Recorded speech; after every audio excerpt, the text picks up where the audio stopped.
चलिए पहले एक एक करके ये सब बनाते हैं, ठीक है। Two blocks A and B of equal mass m equals 1 kg are lying on a smooth horizontal surface. Smooth का मतलब क्या है? फ्रिक्शन गायब। As shown in the figure, spring of force constant K equals 200 Newton per meter is fixed at one end of the block. A. Block B collides with block A with velocity V naught equals 2 meter per second. Find the maximum compression of the spring. अच्छा question है, देखिए ध्यान से। दो block है ए और B, ठीक है। स्प्रिंग जो है नेचुरल लेंथ पे है, स्प्रिंग किस लेंथ पे है? अब ये बी आकर के स्प्रिंग को क्या कर रहा है? कंप्रेस कर रहा है। तो स्प्रिंग जो है दोनों तरफ फोर्स लगाएगा ना, क्लियर है क्या? स्प्रिंग दोनों तरफ फोर्स पक्का लगाएगा। तो जब दोनों तरफ फोर्स लगाएगा तो ये जो आ रहा है इसके तरफ, इसके अपोजिशन में फोर्स लगाएगा, तो इसका वेलोसिटी धीरे धीरे ये इधर आ रहा है, कम होगा। और इसका वेलोसिटी कुछ था ही नहीं पहले, और इसको ऐसे कर रहा है, बढ़ेगा। क्लियर है क्या? इसका बढ़ेगा, इसका कम होगा। यस और नो? यस और नो? ठीक है ना। तो इसका मानिए कि 10 था, इसका 0 था, लेट अस से, ठीक है। यहाँ पे 2 लिखा, अब इसका धीरे धीरे कम हो रहा है, ये 10 से 8 हुआ, और इसका तब तक जो है बढ़ करके 2 या 3 हो चुका है।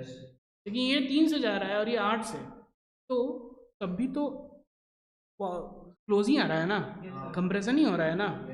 कब तक कंप्रेस होते रहेगा? जब तक इसका वेलोसिटी इससे ज्यादा हो। अरे समझ में, जब तक इसका वेलोसिटी इससे कम है या फिर इसका वेलोसिटी इससे ज्यादा है, तब तक कंप्रेस होते रहेगा स्प्रिंग। यस और नो? यस और नो? क्लियर है? अच्छा, अब ध्यान से समझिए कि ये होता रहेगा, कम होता रहेगा, कम होता रहेगा, ठीक है ना।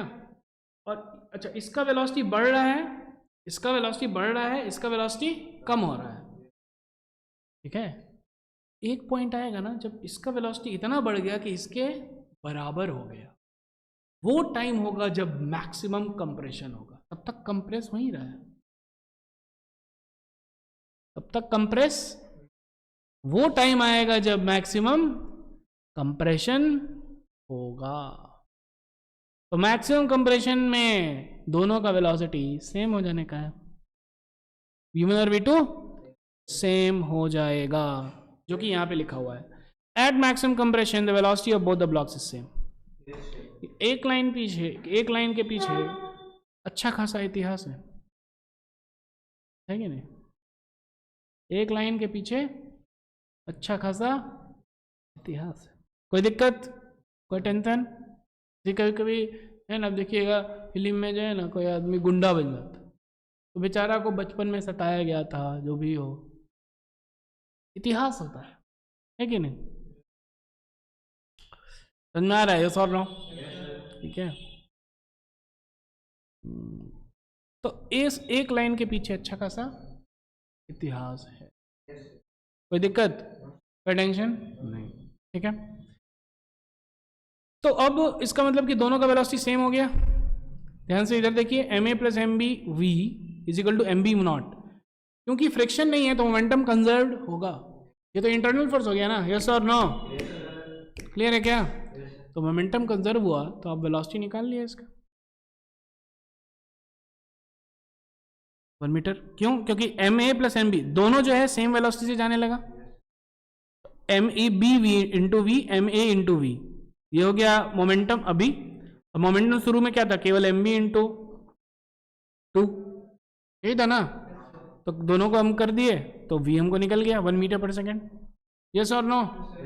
अब हमको क्या निकालना है? Maximum compression in spring. क्योंकि यहाँ पे फ्रिक्शन नहीं है, नो एनर्जी लॉस, ठीक है ना।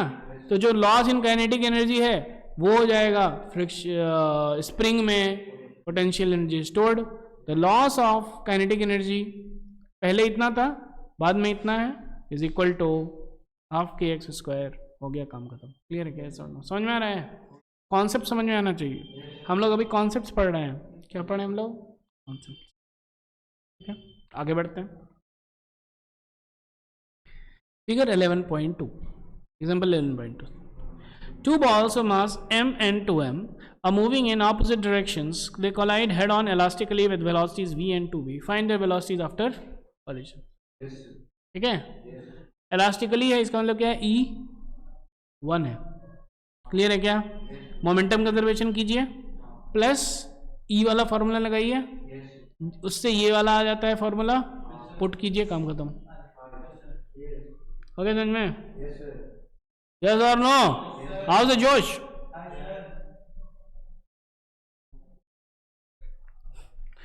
अपने हाई बहुत ही लो भाषा में आवाज में बोला है. एग्जाम्पल 11.21 देखिए ध्यान से. Two pendulum bobs of masses m and 2m collide on elastically at the lowest point in their motion. lowest point पे collide कर रहा है. If both the balls are released from at a height h above the lowest point, to what heights do they rise for the first time after collision? ठीक है, देखिए ध्यान से, कैसे देखना है, ध्यान से. m है और 2m है, ठीक है ना. दोनों जो है h से छोड़ा गया, तो h से छोड़ा गया तो जो लॉस इन काइनेटिक एनर्जी होगा उसका potential, loss in potential energy will be gain in kinetic energy. तो M G H is equal to half M V square. M M cut जाएगा, वी हो जाएगा रूट टू जी एच. तो दोनों का velocity root two G H है. दिख रहा है क्या? कोई दिक्कत, कोई टेंशन नहीं है. तो ये दोनों जो है रूट टू जी एच से टकरा रहा है. कितने से टकराएगा? रूट टू जी एच इधर, रूट टू जी एच इधर. क्लियर है क्या? अब इसका V1 मान लो, इसका V2 मान लो, दो इक्वेशन बनाओ, कंजर्वेशन ऑफ मोमेंटम वाला और E वाला, उससे आपका दोनों का वेलोसिटी फाइनल निकल जाएगा. ठीक है ना. कॉलिजन इलास्टिक है तो ये हो गया, और प्लस आपका मोमेंटम कंजर्वेशन वाला. ठीक है, तो आपको V1 डैश और V2 डैश निकल गया. अब जो है ये कितना हाइट तक राइज करेगा? ठीक है, तो half M V2 dash square is equal to M G H. Clear है क्या? और इधर भी वही करो, काम खत्म करो. आगे समझ में, कॉन्सेप्ट समझना है. Ball of mass m moving at speed v makes a head-on inelastic collision with an identical ball at rest. inelastic collision है, मतलब क्या है? inelastic collision मतलब E क्या है? 0. तो वेलोसिटी ऑफ सेपरेशन हो जाएगा, velocity of separation by velocity of approach, velocity of separation हो जाएगा. जब E 0 है, E 0 E equal to 0 equal to velocity of separation by velocity of approach. तो जब E 0 है तो वेलोसिटी ऑफ सेपरेशन क्या हो जाएगा? 0 is equal to velocity of separation divided by velocity of approach. 0 हो गया. तो इसका मतलब क्या है? वेलोसिटी ऑफ सेपरेशन 0 है, मतलब कि दोनों सट गया.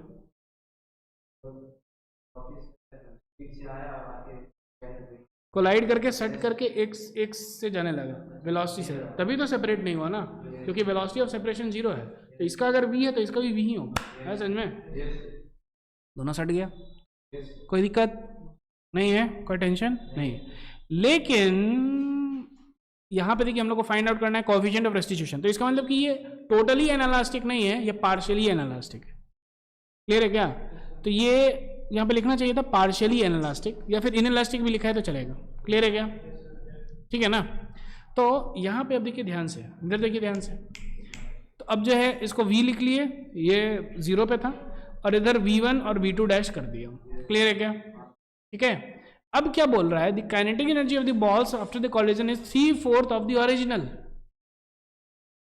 ठीक है. तो half m v2 dash square plus half m v1 dash square is equal to 3/4 of half mv square. ये वाला इक्वेशन है. क्लियर है क्या? और फिर v1 डैश और v2 डैश वो E वाला जो बड़ा सा इक्वेशन हम निकले थे उससे निकल जाएगा. काम खत्म. दो इक्वेशन, दो वेरिएबल. अरे समझ में? लेकिन सॉल्व कीजिएगा, घर जाकर के सॉल्व कीजिएगा. ये हम लोग केवल डिस्कस कर रहे हैं concept. Ball is moving with a velocity 2 meter per second towards a heavy ball moving towards the ball with a speed 1 meter per second as shown in the figure. Assuming collision to elastic, find the velocity of the ball immediately after the collision. Clear है क्या? इसमें जो है सब कुछ सही है, सब कुछ एकदम क्लियर है, लेकिन इसमें ध्यान से अगर देखा जाए, mass of wall is infinite, जो कि हम लोग स्पेशल केस पढ़े थे कल, जिसमें mass of ball by mass of wall 0 हो जाएगा। यस और नो? ठीक है,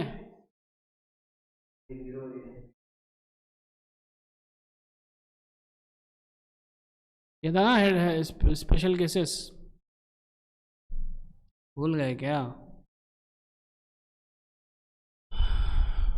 ठीक है,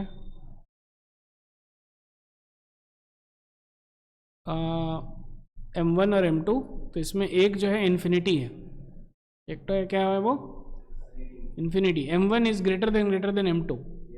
जब M1 is greater than M2, तो M2 का वेलोसिटी यानी कि V2 हमको निकालना है। V2 क्या है? 2U1 minus U2। ठीक है, बस कर दो 2U1 माइनस U2।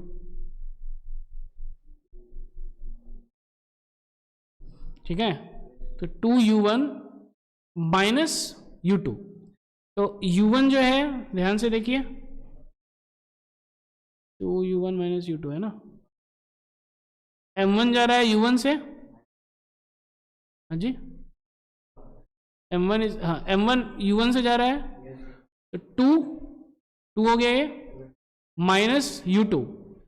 ठीक है ना, तो ये जो 1 है ये तो माइनस है ना, तो -2 -4, तो ये इधर भागेगा 4 से, काम खत्म, पैसा जो क्लियर है क्या? यस और no? Ball of mass m hits a floor with a speed v0, making an angle of incidence alpha with the normal. The coefficient restriction is E. Find the speed of the reflected ball and the angle of the reflection of the ball. Clear है क्या? ध्यान से देखिए, ये जो है इसका 2 speed होगा, along और परपेंडिकुलर। along वाला वही रह जाएगा, परपेंडिकुलर वाला चेंज करेगा। क्लियर है क्या? और ये तो कहीं जाने वाला नहीं है ग्राउंड, तो E is equal to velocity of separation velocity of approach. Clear है क्या? तो ये जो V हो जाएगा E into V0 cos alpha हो जाएगा। काम खत्म।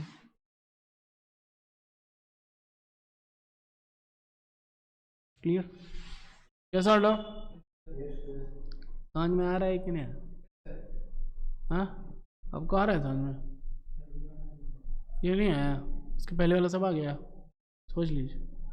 पहले वाला भी अगर नहीं समझ में आया कुछ तो बोलिए। इसमें तो सिंपल है, ये ऐसे आया तो इसका वेलोसिटी इस डायरेक्शन में है, तो इधर भी होगा इधर भी होगा। क्लियर है क्या?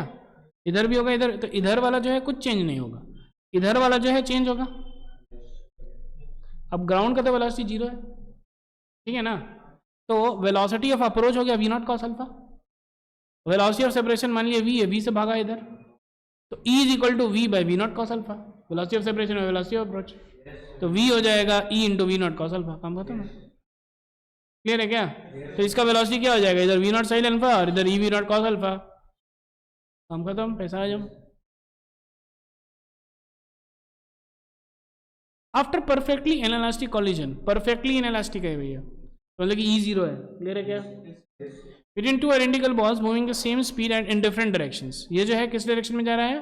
अलग अलग, इधर और इधर। क्लियर है क्या? तो अगर ध्यान से देखा जाए, ये ऐसे जा रहा है और ये ऐसे आ रहा है। अच्छा, the speed of the combined mass becomes the half the initial speed. Find the angle between two collisions, between two before the collision. ये ऐसे आया और ये ऐसे टकरा के जाने लगा। क्लियर है क्या? कोई दिक्कत, कोई टेंशन नहीं। इसका मतलब कि पक्का जो है इस m का ये जो v है इस डायरेक्शन में, तो बेसिकली y डायरेक्शन में दोनों का मोमेंटम सेम होना चाहिए, तभी तो 0 हो गया ना, क्योंकि y में देखो इधर है ही नहीं, final momentum in Y direction is 0, तो मतलब कि initial momentum in Y direction भी 0 था, क्योंकि मोमेंटम तो कंजर्वेशन होगा ना। क्लियर है क्या? तो कुछ ऐसा ये डायग्राम दिया हुआ है, क्योंकि सही दिया हुआ है, ठीक है ना। Linear momentum of the system will be remain conserved. Clear है क्या? अब ये जो है v cos थीटा है, इसका भी v cos थीटा है, तो 2m into, so m into v cos theta, m into v cos theta, 2m sorry theta by 2 ना, theta by 2, m cos theta by 2, m into v cos theta by 2, ठीक है ना। नहीं समझ में आ रहा? हाँ, बन जाएगा m into V cos theta by 2, ठीक है, और ये भी m into V cos theta by 2, दोनों should be equal to 2m into V by 2। काम खत्म है, थीटा वीटा निकालने का। क्लियर है क्या? यस और नो? हो गया, ठीक है। Coefficient of restitution between snooker ball and side cushion is 1/3, ठीक है। अब ये 1/3 है, तो ये सेम हो गया वो वाला, ये वाला सेम क्वेश्चन हो गया, ये वाला 11.24 वाला सेम क्वेश्चन है। क्लियर है क्या? पैरेलल वाला सेम रह जाएगा, परपेंडिकुलर वाला चेंज हो जाएगा। कोई दिक्कत, कोई टेंशन नहीं, काम खत्म, पैसा आ जाए। इंट्रोडक्शन 11.6 कर लीजिएगा, और ये पूरा एग्जाम्पल्स घर से करके आइएगा, ठीक है। एक रत्ती भी डाउट नहीं होना चाहिए। Thank you very much.